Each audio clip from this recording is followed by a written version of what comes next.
بسم اللہ الرحمن الرحیم۔ ناظرین السلام علیکم۔ ناظرین، ہماری یہ ویڈیو عمرہ اپڈیٹ کے متعلق ہے۔ ابھی تھوڑی دیر پہلے عربیہ نیوز پر ایک نیوز نشر کی گئی ہے جس کے مطابق سعودی حکومت نے عمرہ 2021 15 ذی الحجہ سے سٹارٹ کرنے کا ارادہ کیا ہے۔ اس میں وہ سب سے پہلے تقریباً 20,000 لوگوں کو عمرے پر آنے کی اجازت دیں گے۔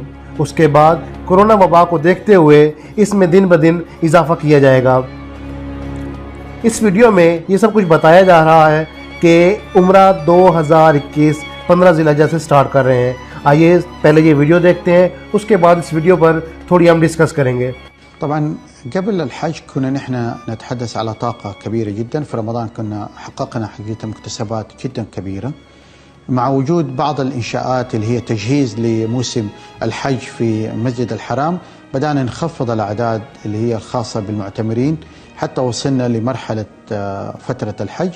لكن أنا أؤكد لك من خلال شاشتكم يوم 15 ذي الحجة سيبدأ إن شاء الله بإذن الله البدء التدريجي لعودة العمرة الآمنة. كم سيكون العدد في البداية؟ بأعداد كانت نحن طبعا حنبدأ في البداية بأعداد بسيطة تصل إلى 20,000 وسنتدرجها حتى نصل للأعداد اللي كانت قبل الحج إن شاء الله بإذن الله، إذا ما كانت طبعا أكبر من هذه الأعداد.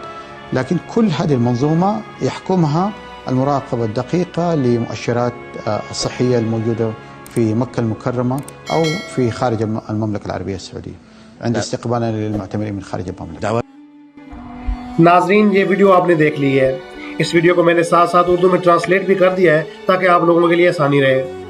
جیسا کہ آپ نے اس ویڈیو میں دیکھا ہے کہ وہ بتا رہے ہیں کہ انشاءاللہ 15 ذی الحجہ کو ہم عمرہ سٹارٹ کر رہے ہیں، لیکن اس ویڈیو کے اندر ایک ایسا سوال جس کا جواب ابھی تک ہمیں نہیں ملا، وہ یہ ہے کیا آیا وہ یہ عمرہ پوری دنیا کے لیے کھول رہے ہیں یا عمرہ صرف داخلی لوگوں کے لیے کھولا جا رہا ہے؟ انشاءاللہ جیسے ہی اس بارے میں کوئی نئی اپڈیٹ آئے گی وہ میں آپ کے ساتھ ضرور شیئر کروں گا۔ دوستو، امید کرتا ہوں یہ ویڈیو آپ کو پسند آئی ہوگی اور آپ کی معلومات میں اضافہ ہوا ہوگا۔ مزید ایسی ویڈیوز دیکھنے کے لیے ٹریول ود یعقوب کے ساتھ جڑے رہیے۔ اگلی ویڈیو تک دیجیے اجازت۔ والسلام علیکم ورحمۃ اللہ وبرکاتہ۔